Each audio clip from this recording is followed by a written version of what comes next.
Bueno, vamos a dar paso ahora a una de las personas que más sabe en España precisamente de ciberseguridad y el sector industrial. Él se llama Luis Fernando Hernández, es teniente coronel de la Guardia Civil y lleva nada menos que 25 años, desde que empezó de teniente, metido en sistemas de información y en sistemas de ciberseguridad. Es el representante de la Dirección General de la Guardia Civil en el Centro Nacional de Infraestructuras Críticas, el CNEPIC, y posiblemente es de las personas que ve los incidentes de forma más cercana, ¿no? Hace poco comentaban unos expertos que qué va a pasar después del WannaCry. Bueno, pues después del WannaCry mucha gente dice que va a venir una amenaza, un incidente precisamente contra el sector industrial, ¿no? Lo peor que podría pasar siempre pues, podría ser que hubiera víctimas humanas, cosa que hasta ahora no ha habido. Teniente coronel, todo tuyo. Vale, gracias. Un aplauso.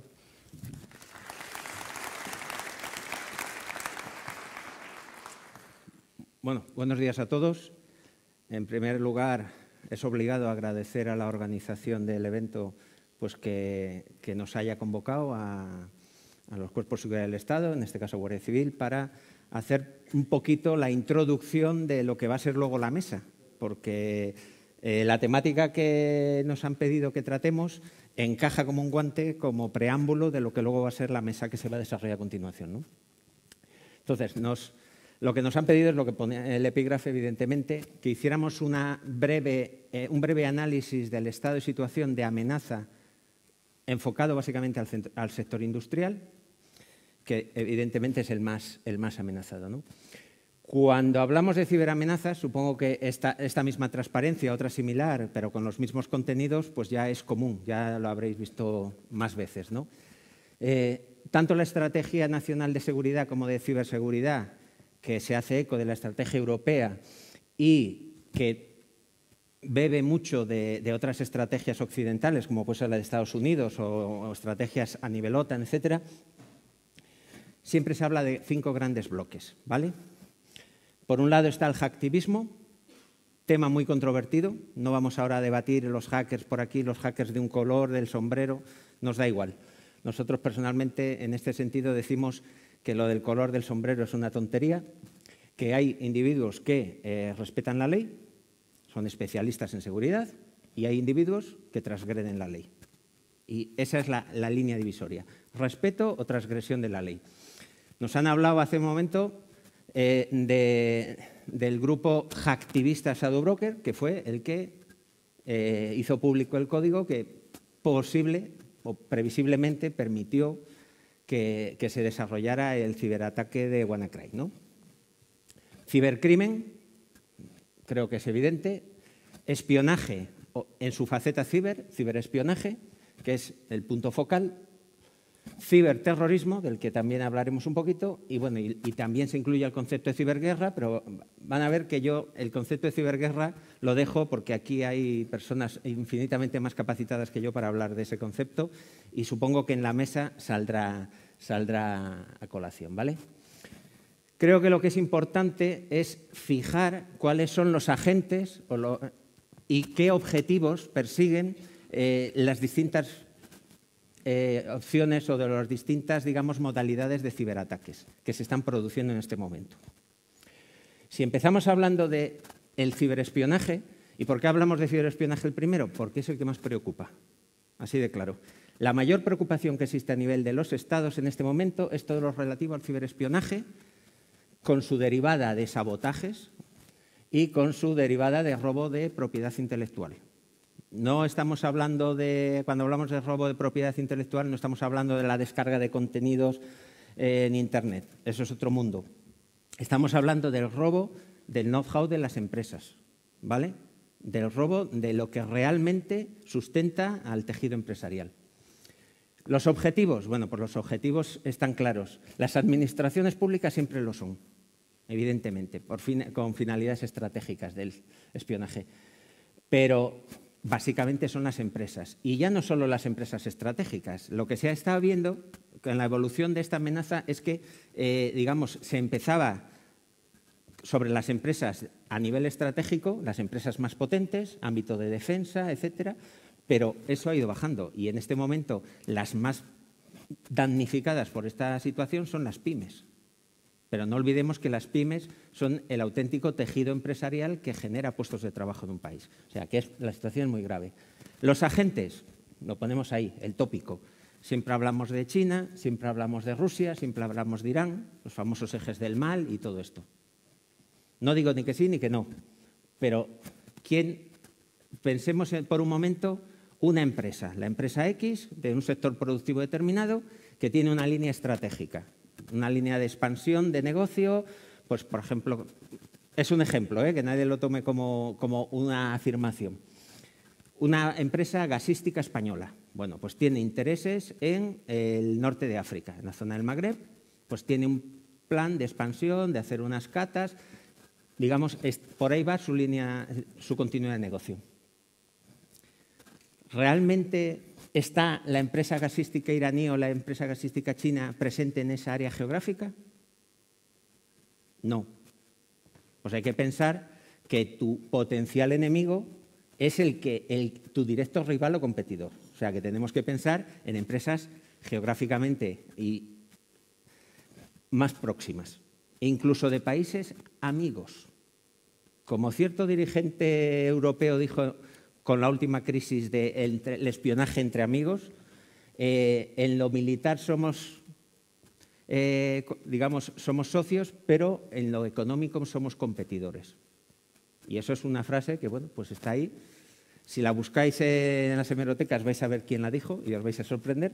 Pero bueno, es una realidad, ¿no? Pues entonces, ¿quién está detrás? Evidentemente, intereses económicos muy fuertes. ¿En quién se apoyan? En organizaciones cibercriminales. Pero, ojo, no nos engañemos, también en servicios de inteligencia y servicios de inteligencia militar que en algunos países los utilizan para estas cosas. O sea que los actores son muy variados. Ciberdelito, pues en esa categorización ocupa el segundo lugar por una sencilla razón, por la magnitud que está cogiendo. En este momento el ciberdelito es la modalidad delictiva más lucrativa que existe en el planeta. Más que el tráfico de drogas o que el tráfico de armas o que el tráfico de seres humanos. Las últimas estadísticas de la Oficina contra el Crimen de la ONU son demoledoras. El daño que está haciendo el ciberdelito está afectando al 1,82% del PIB mundial. Eso es lo que se está robando por Internet en este momento. Y a nivel nacional, la última estadística del Ministerio del Interior también es tajante. Ya el ciberdelito se ha convertido en la modalidad delictiva que más daño económico causa en España. ¿Vale? El objetivo, básicamente financiero, o sea, a buscar pues, credenciales bancarias para pues, tarjetas, etcétera. Fraude, la modalidad de fraude, WannaCry no deja de ser una extorsión, un fraude telemático, también blanqueo, extorsión, etcétera. Enfatizado, secuestro de información. Llevamos 2 años y medio, casi 3 años, que las distintas modalidades o versiones de ransomware pues están arrasando. Como bien decía Joaquín, se están produciendo muchísimos incidentes. INCIBE está tratando muchos, no tienen el eco mediático que ha tenido WannaCry, porque han sido más discretos, por decirlo de alguna forma, pero están ahí. ¿Quién está detrás? Enseguida, cuando hablamos de ciberdelincuencia, hablamos de hackers. Puede que esté mal empleado el término, por eso digo, pero no vamos a entrar en debate, pero lo que hay es cibercriminales. Pero no solo cibercriminales. Ya hace 4 años, en una operación de la policía británica, se detuvo a un hacker que hacía fraude con tarjetas de crédito, pero en realidad el beneficio que obtenía lo dedicaba a Al-Qaeda. O sea, tenemos una organización terrorista financiándose con ciberdelito. Y recientemente, en la Deep Web, ha habido ciertas actuaciones de los Estados Unidos contra servidores de monederos virtuales, de bitcoins, porque estaba claro que procedían de ransomware, pero estaban redirigidos al Estado Islámico. O sea, nuevamente, ciberterroristas, no, tanto como ciberterroristas no, pero desde luego uso delictivo para financiar una organización terrorista. Hacktivismo. Pues el hacktivismo preocupa mucho. ¿Por qué? Pues porque es esa forma de desobediencia social, de poner difícil el normal funcionamiento de los estados, que tiene ciertas connotaciones políticas, con lo cual es un tema siempre muy delicado, pero que desde luego tiene una diferencia clara con lo que es el ciberactivismo. El ciberactivismo es esa acción de protesta, desobediencia, enfrentamiento al modelo social existente, pero dentro de las reglas del juego. El hacktivismo rompe las reglas del juego, ¿vale? Y a partir de ese momento es delictivo. Los ataques suelen ser los típicos, ataques a contenidos web de empresas o de administraciones y robo y publicación de información sensible. ¿Quién está detrás? Bueno, pues Anonymous es, digamos, la franquicia más conocida, pero en absoluto es la única. Pero también puede haber servicios de inteligencia o de servicios de inteligencia militares. Un ejemplo. Durante 2 años, todo el mundo ha dado por hecho que el ciberataque que sufrió TV5 Monde, la cadena de televisión por satélite francesa, había sido una acción del cibercalifato, o sea, el Daesh. Desde hace 3 meses se ha puesto en cuestión. Y en ciertos foros se habla del grupo de hackers patrióticos APT28, hackers patrióticos rusos. Desestabilización, desinformación, infoxicación, todos esos términos juegan mucho aquí. Evidentemente, es una posibilidad muy clara y de un instrumento muy potente para desestabilizar a un entorno empresarial o desestabilizar a un entorno estatal, el iniciar acciones de desobediencia, pero que detrás en realidad no hay un grupo hacker, lo que hay, o hacktivista, lo que hay es una acción de otro Estado. Y últimamente, pues en Europa y Estados Unidos estamos viendo situaciones todos los días. España ya se plantea que no va a aplicar el voto electrónico por política de seguridad, pero en Holanda, en las últimas elecciones, ya fue un hecho, decidieron abandonar las votaciones electrónicas. La sospecha está ahí en si hubo injerencias o no en las votaciones, bueno, en la campaña, más que en las votaciones, en la campaña electoral en Estados Unidos, etcétera, etcétera. Mucho ruido, desde luego hay mucho ruido. Y el uso de Internet con fines terroristas. La parte ciberguerra, como digo, creo que no me compete y no voy a ponerme a hablar de ella. En el uso de Internet con fines terroristas hay 2 variantes claras. Una que es ese uso, vale la redundancia, que las organizaciones terroristas hacen en su beneficio de las nuevas tecnologías, que es un hecho. Las fuerzas de seguridad del Estado lo trabajamos diariamente, el uso de comunicaciones seguras, canales a través de la red Tor, contenidos cifrados. Cada vez que incautamos un dispositivo digital a un presunto o no presunto terrorista, pues nuestros laboratorios forenses se tienen que enfrentar con todas las barreras antiforenses que han aplicado sobre esos dispositivos, etcétera.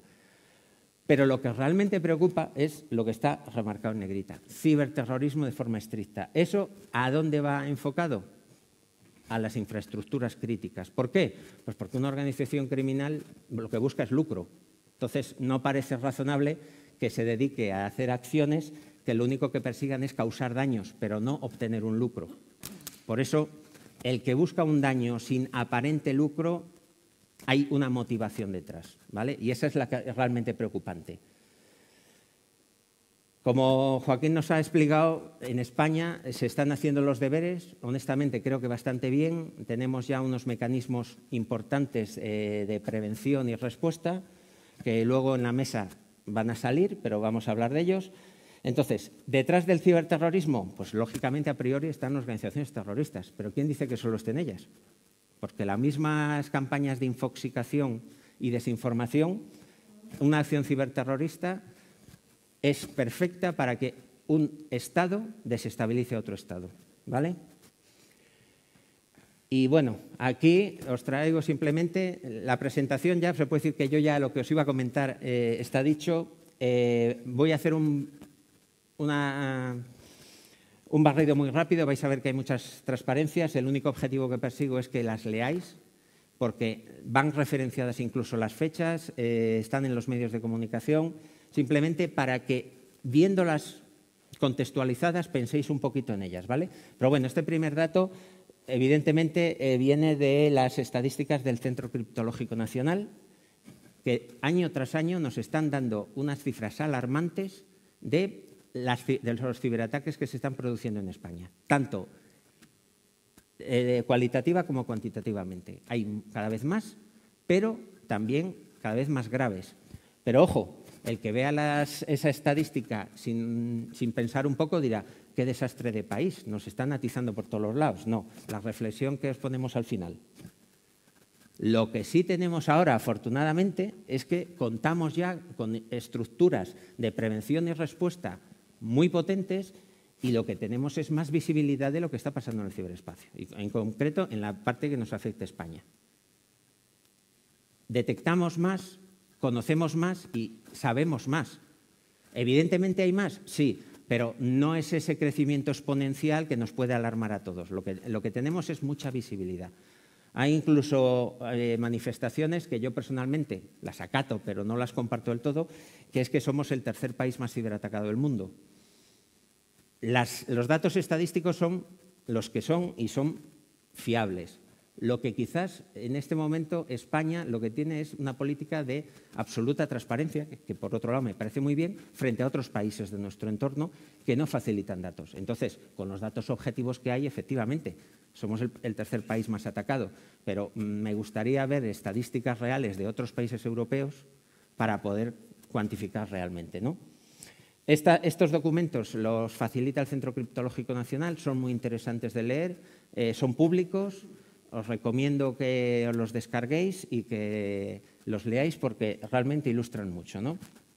Bueno, y ahora solo un flash de noticias vinculadas con cada una de las amenazas para que os hagáis una idea. Ciberterrorismo, como tal, todavía no hay ningún hecho suficientemente grave como para categorizarlo como acción ciberterrorista. Pero también vamos a decir que es porque no ha habido una reivindicación, porque hay hechos que se han producido que la autoría es desconocida y que están ahí en ese limbo. Pero bueno, ejemplos de vulnerabilidades tecnológicas que nos podrían dar problemas si una organización terrorista los usara.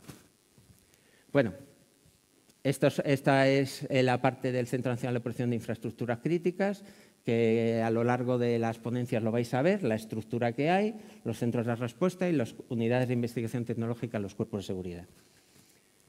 Bueno, este incidente se produjo a finales del 2013 en una siderurgia alemana, no identificada. Es parecido a Stuxnet. Se hicieron con el panel de mando y control, alteraron los parámetros en la red SCADA y el resultado final fue, como pone ahí y como pone el informe de la Agencia Federal de Seguridad alemana, daños físicos masivos. O sea, se originaron grandes daños.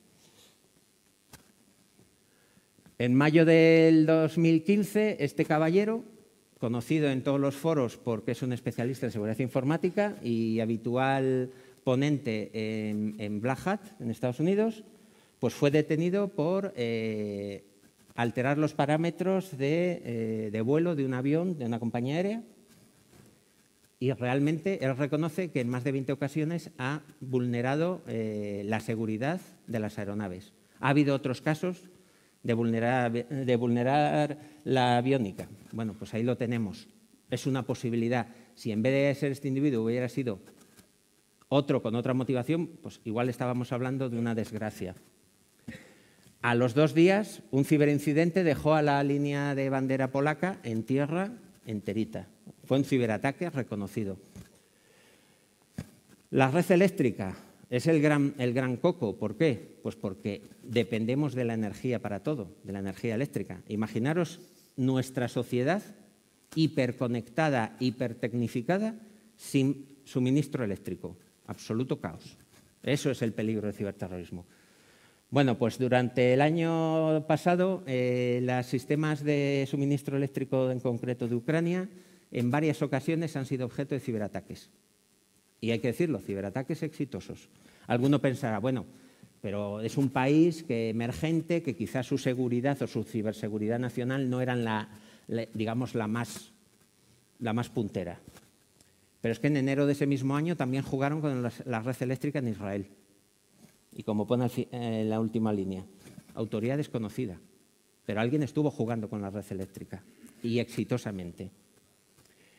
En marzo del año pasado se hizo público un informe de un incidente que había sucedido año y medio antes, pero las conclusiones de un informe las tenéis ahí. Un grupo hacker que parece ser vinculado con Siria alteró los parámetros de funcionamiento de una depuradora de aguas en una importante ciudad británica. Kaspersky, creo que todos le conocéis. Bueno, pues este caballero, no sé si acertado o no, pero desde luego, con ocasión del Mobile World Congress, aquí en Barcelona, este mismo año, lanzó un pronóstico no muy positivo. Él considera que el ciberterrorismo ya está maduro y que podemos empezar a tener problemas serios a partir de ahora. Lo dijo en marzo de este año. Hacktivismo, pues en España también tenemos hacktivismo. No somos de los países más afectados, afortunadamente, pero tenemos nuestros casos. Este caso es quizás digamos, el banderazo de salida a nivel mundial.